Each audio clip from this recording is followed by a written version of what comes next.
Bienvenidos nuevamente a un tema de biología. El día de hoy vamos a hablar sobre el reino Plantae.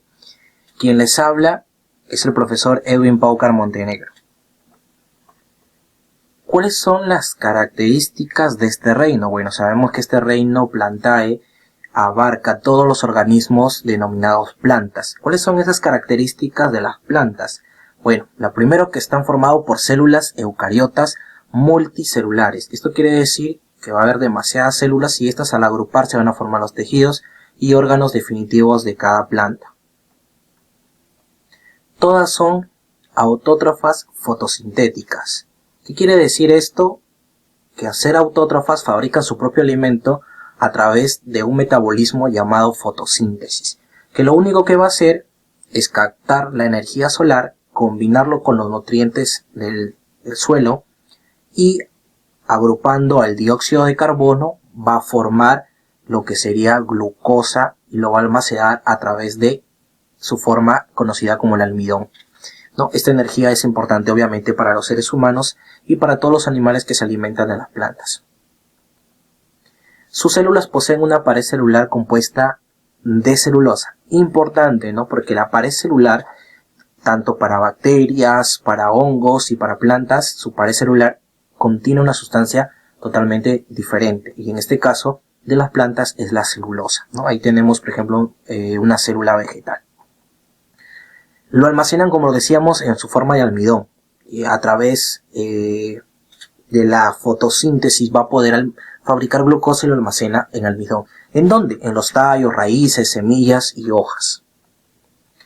Bueno, su reproducción puede ser asexual por medio de propagación vegetativa y otros medios más, y también puede ser por esporas, o sexual a través de gametos. Ahí tenemos, por ejemplo, un estalón de una fresa que obviamente es una reproducción asexual, y al costado tenemos una flor y los órganos de una reproducción sexual. Bueno, las plantas carecen de locomoción, quiere decir que no se desplazan, no de movimiento, ojo ahí. Locomoción quiere decir que no se van a ir de un lado a otro, no vamos a observar una planta que comienza a salir de su sitio, camina por ahí y la vemos otro día en otro lugar, no. Pero sí tienen movimientos y estos movimientos se llaman tropismos y nástias. Vamos a observar qué son cada uno de ellos. Los tropismos son movimientos producidos como una respuesta a un estímulo. Así, por ejemplo, cuando tú ya hueles la comida y plum, vas de frente porque sabes que te mueres de hambre, ese es un estímulo que a un ser humano, por ejemplo, lo va a llevar a tener una reacción. En este caso, en las plantas es lo mismo. Va a haber un estímulo que va a generar que esta planta reaccione con ciertos movimientos. Por ejemplo, los fototropismos, que es movimiento y desarrollo hacia la luz. ¿Quién lo hace? Lo hace el tallo. Las hojas van a ir siempre hacia la luz, Y geotropismo, que es el movimiento que desarrolla la raíz en dirección al suelo, a buscar la parte del suelo para poder desarrollarse. Ahí tenemos una imagen, Si tú pones, por ejemplo, una ventana que esté dando luz y una planta en un lugar oscuro de una habitación, siempre va a caminar la planta, su tallo va a dirigirse en ese sentido hacia donde ingresa la luz.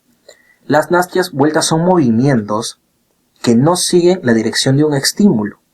No generan un crecimiento, de cierta manera no van a seguir un estímulo, pero sí a través de ciertas circunstancias, Tenemos los ejemplos más conocidos como el movimiento del sueño, de las flores, de las hojas, que por ejemplo por la mañana tienen las hojas abiertas y por la tarde, por la noche la tienen las hojas cerradas, como podemos observar. O también, algunas al tacto, que se pueden hacer tacto, pero si sería con un estímulo sería un tropismo, que es el tigmotismo, que es al tacto. Bien, la importancia de las plantas. Proporcionan alimentos para todos los seres vivos y la base de las cadenas alimenticias. Si las plantas no existiéramos, prácticamente toda cadena alimenticia no existiría. Ponemos un ejemplo de los alimentos que nos proporcionan.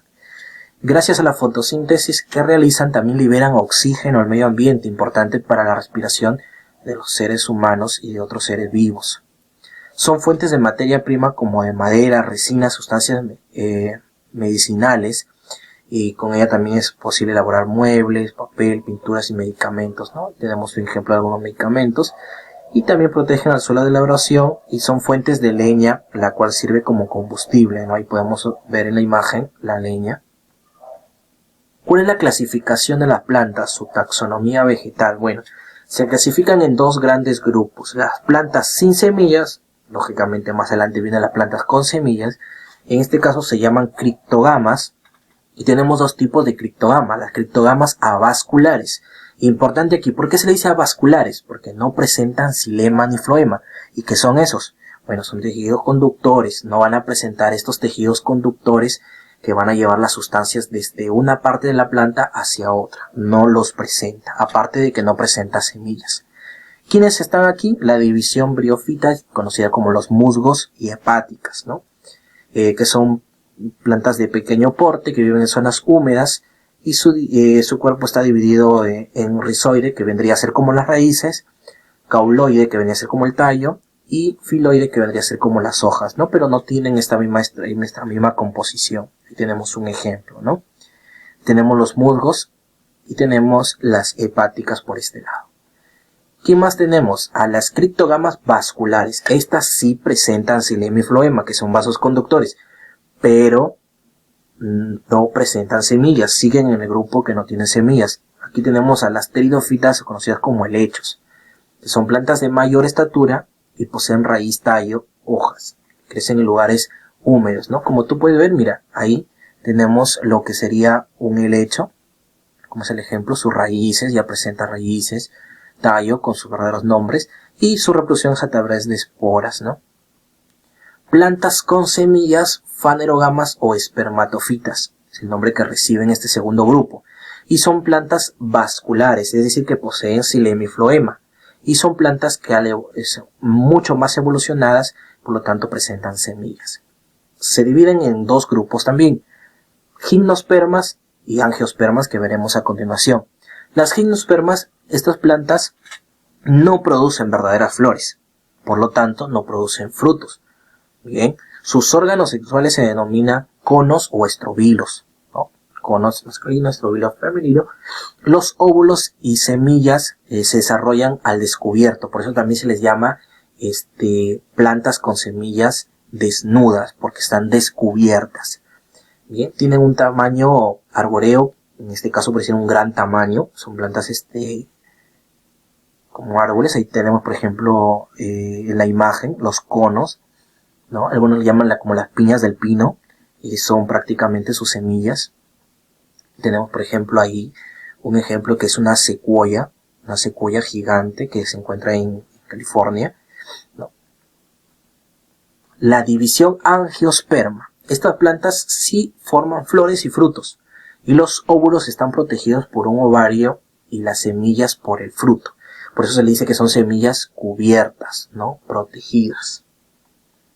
Aquí tenemos dos divisiones, dos grupos dentro de esta división de angiospermas. Las monocotiledóneas, como el ejemplo del arroz, el maíz, el trigo, la palmera, el plátano, el gras, la caña de azúcar, la cebolla y muchos más, que ahí está. También tenemos, por ejemplo, bueno, hay una imagen que nos permite de que estas sí desarrollan flores, ¿no? Las dicotiledóneas, que tenemos el frijol, la zanahoria, la papa, la yuca, la espinaca, la papaya, la naranja y el eucalipto. Pero, ¿cómo podríamos diferenciar un poquito más las monocotiledóneas y dicotiledóneas? Bueno, hay diferentes características para poder diferenciarlas, ¿no? Entre ellas vamos a tener las siguientes, ¿no? Dicotiledóneas arriba, monocotiledóneas en la parte inferior.